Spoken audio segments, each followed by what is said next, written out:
What are you doing there? Oh, I just wanted to borrow your Bible, Frank. Since when are you interested in the Bible? There is a photograph that exists somewhere in the MASH production archives. It was taken on the last day of filming. The cast is standing together on the set of the 4077th. Some of them laughing, some of them crying, most of them doing both at once. They had spent 11 years in that fictional Korean War camp. Some of them had spent more of their adult lives there than anywhere else. When the cameras finally stopped rolling in 1983, the show had become the most watched television finale in American history. Over 100 million people tuned in, not because they wanted to see how a war ended, because they didn't want to say goodbye to the people who had fought it. That is the thing about MASH that is almost impossible to explain to someone who didn't grow up with it. It was not really a war show. It was a show about people who were trying to stay human in a place designed to destroy them. And the cast that brought those people to life left marks on the audience that, for many viewers, never fully healed. So here is the question worth sitting with. What happened to them? The actors who played Hawkeye and Trapper and Radar and Hot Lips and Klinger and Potter and Winchester and BJ, who are they now? Who is still with us? And when you look at their lives after the show, what do you find hiding there that you never noticed before? Some of what you are about to hear will surprise you. Some of it will quietly break your heart. All of it will change the way you think about the show you thought you already knew. Let's start somewhere unexpected. Let's start with the man who almost wasn't there at all. Wayne Rogers was cast as Trapper John McIntyre for the first 3 seasons of MASH, and for a large part of that run, he was the show's second most important character. He and Alan Alda built a chemistry that felt completely effortless. That loose, ribbing, two surgeons against the world energy. You watched them together and thought, these two men have known each other for decades. They had not. But the audience never felt the seam. What most people don't know is that Wayne Rogers nearly walked off the show before it ever really began. The original contract he signed designated him a co-lead alongside Alda. When the studio began shifting more and more story weight toward Hawkeye, Rogers felt the agreement had been violated. He refused to sign his next contract. The studio threatened legal action. Rogers told them to go ahead. When the lawyers actually examined his original deal, they discovered he had never formally agreed to the standard morality clause required by the network. He was technically never contractually bound at all. He walked away clean. Think about that for a moment. The man who played one half of the most beloved friendship in MASH history left because he felt undervalued, and the show never officially had any legal hold on him whatsoever. After MASH, Rogers built a second career as a financial advisor and stock market analyst that was, by most accounts, more financially successful than his acting work had ever been. He appeared on financial television. He wrote books. He gave interviews about investment strategy with the same relaxed confidence he'd had performing surgery with Hawkeye. He died in December 2015 at the age of 82. He had lived a rich, full, deliberate life. But there is something quietly melancholy about a man who gave the world one of its most beloved friendships and then walked away from it because nobody made him feel like he mattered enough to stay. I don't like a movie. I get up and leave. I don't like the war. I'm going. Before we go further, drop a comment below and tell us who your favorite MASH character was. Not the one you think you're supposed to say, the one you actually connected with, the one who made you feel seen. Because based on what you are about to discover, your answer might surprise even you. Now let's talk about the man who stayed. Alan Alda was Hawkeye Pierce. For 11 years and 251 episodes, he was the moral center, the comedic engine, the emotional anchor, and the loudest voice of a show that refused to be simple. What most people understand about Alda is that he was brilliant. What most people miss is what that brilliance cost him. Hawkeye carried everything. He carried the humor so nobody fell apart. He carried the outrage so the injustice was never normalized. He carried the grief so others could keep functioning. And Alda, in playing him, absorbed a version of all of that, by his own account in interviews and his memoir. The final years of the show were genuinely difficult. The material had grown darker. The emotional weight of the stories was no longer being balanced by the lightness of the early seasons. And Alda was at the center of nearly all of it. There is a scene in the final season that longtime fans remember but rarely discuss. Hawkeye has a breakdown, a complete clinical psychological collapse. He is in a psychiatric ward. A doctor is trying to piece together what happened to him, and what comes out slowly is a repressed memory so awful that Hawkeye's mind had rewritten it to make it survivable. It is one of the most genuinely disturbing hours of television produced in that era. And Alda did not just act it. He co-wrote it. He has said in subsequent years that he drew from real things to write that episode. real emotions, real exhaustion, real grief accumulated over years of playing someone who never got to stop caring. We got a whole half a game to play, and we're gonna beat Army! After MASH ended, Alda did not disappear. He has never disappeared. He worked constantly in film and television across 4 decades. He was nominated for an Academy Award for his role in The Aviator. He created Scientific American Frontiers, a documentary series he hosted for 13 years. He wrote multiple books about communication and human connection. He started a podcast. He has remained, without any apparent effort, one of the most respected and genuinely beloved figures in American entertainment. And then in 2018, he disclosed publicly that he had been living with Parkinson's disease for approximately 3 years before the announcement. He delivered the news not as a tragedy, but almost as a demonstration. Look how much you can still do, he seemed to be saying. Look how much is still possible. He has since become an advocate for research and awareness, handling the diagnosis with the same wry, humane intelligence that made Hawkeye Pierce feel like someone you actually knew. He is 89 years old now and still working, still talking, still somehow carrying things. There is a version of the MASH story where the show ends and everyone involved moves quietly into comfortable obscurity. That is not what happened. I present Captain B.J. Honeycutt. Take Gary Burghoff. Radar O'Reilly was perhaps the most purely beloved character in the entire series. The boyish company clerk from Iowa with his teddy bear and his gift for hearing helicopters before anyone else. There is a reason Burghoff is the only actor from the original MASH film to appear in the television series. The producers saw him and understood instinctively that nobody else could be Radar. Nobody else had that face, that stillness, that particular combination of innocence and knowing. What the audience watching at home never saw was that Gary Burghoff was quietly struggling through most of the show's run. He has spoken openly in later interviews about the toll the character took on him. Radar required a kind of emotional openness that left him personally exposed. He was not a large man playing a small character. He was pouring something real into the role and finding it difficult to separate himself from it afterward. He left the show after season 8, 2 years before it ended. The official reason given was that he wanted to spend more time with his family. That was partly true. It was also true that he was exhausted in ways he found difficult to articulate. He has described feeling lost after leaving. The character that had defined his professional life for nearly a decade was gone, and replacing that sense of purpose proved harder than anyone around him seemed to understand. After MASH, Burghoff pursued painting and invented a patented fishing lure. He is in his early 80s now, and by all accounts, quietly at peace. Here is where the story shifts and the emotional temperature of this video changes. Not everyone made it out. You out there? You hear me? This is Lieutenant Colonel Henry Blake.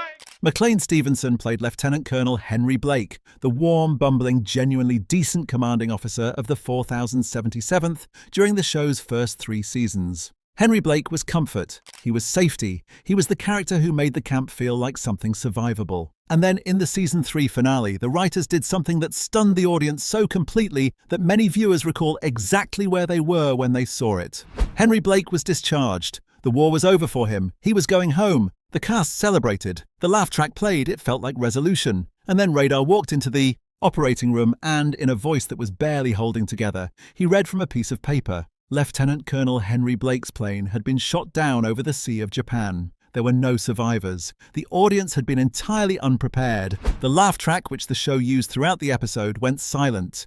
Some accounts suggest the live studio audience actually went quiet too. Nobody laughed. There was nothing to say. McLean Stevenson had chosen to leave the show because he believed, genuinely and perhaps misguidedly, that his career would flourish more easily outside of MASH. He felt constrained by the ensemble. He wanted to be a star in his own right. What happened instead is one of Hollywood's more sobering, cautionary stories. He made pilot after pilot. Several were picked up. None lasted. He returned to television in guest roles and smaller parts for years. He was never unkind about MASH in interviews, but there was a weariness there sometimes. A recognition of a road not taken. And not an easy lecture to give, and I'd appreciate the fullest of your total attention on this. McLean Stevenson died in February 1996 at the age of 68 from heart failure. He left behind a career that, whatever its later disappointments, included one of the most memorable exits in American television history. Henry Blake's death still hurts viewers who encounter it for the first time today, 40 years later. That does not diminish. That is Stevenson's permanent gift, even if he never fully got to appreciate it as such.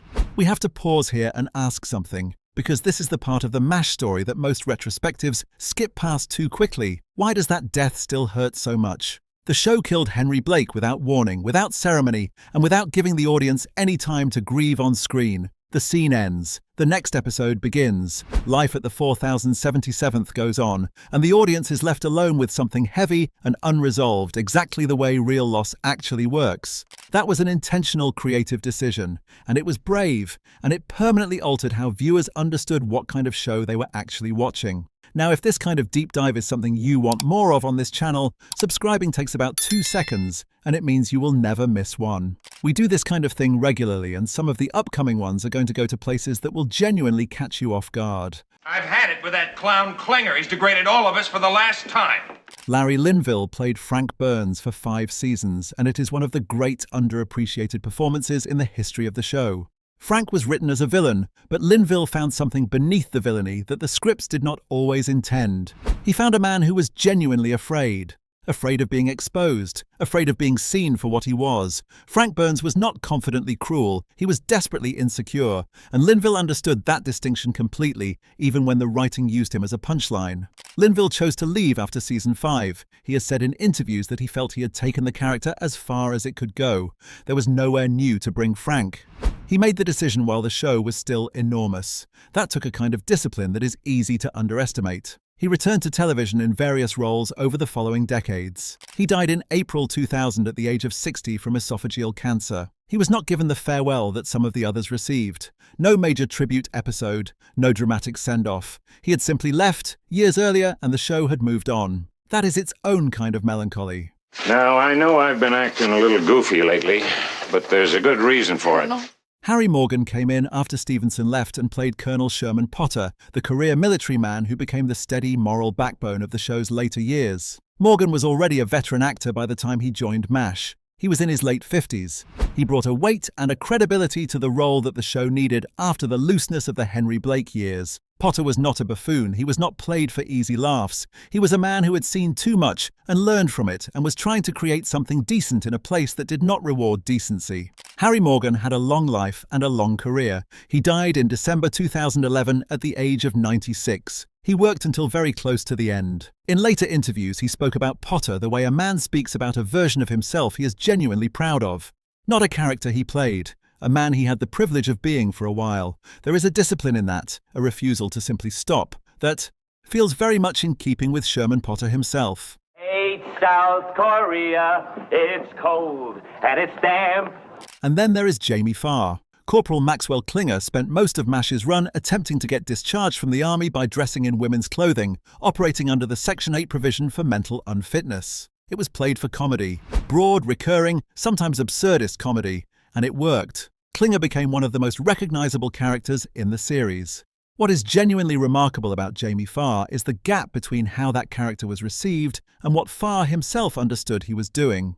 In later interviews, Farr has been thoughtful and measured about the character in ways the show itself rarely was. Klinger was not a man who wanted to be a woman. That distinction mattered to Farr. He played Klinger as someone willing to be humiliated repeatedly if it meant getting home. That is not a joke. That is desperation. That is a man doing whatever it takes to survive. Farr always knew the difference, even when the audience was simply laughing. Farr is in his late 80s now and remains one of the warmest and most accessible members of the surviving MASH cast in terms of public presence and convention appearances. He has never seemed bitter about being best remembered for a dress. If anything, he seems to understand something the critics sometimes missed, that Klinger's costumes were armor. They were the most visible way a man with no power tried to take control of his situation. That old chaplain looked like a young boy just a few days ago. What about us? Mike Farrell arrived in season 4 as B.J. Honeycutt, replacing Trapper John after Wayne Rogers departed. It was an unenviable position. The audience had loved Trapper. They had built 4 years of affection for the Hawkeye and Trapper dynamic. B.J. had to walk into that space and make it his own. What Farrell did was quiet and, in retrospect, extraordinary. He didn't try to replicate what Rogers had done. B.J. Honeycutt was not Trapper John. B.J. was more earnest, more conflicted, more visibly committed to his marriage and his daughter back home in a way that gave the character a particular kind of grief that Trapper never had. Trapper cheated on his wife. B.J. agonized over every temptation. That tension made him arguably the more interesting character to examine.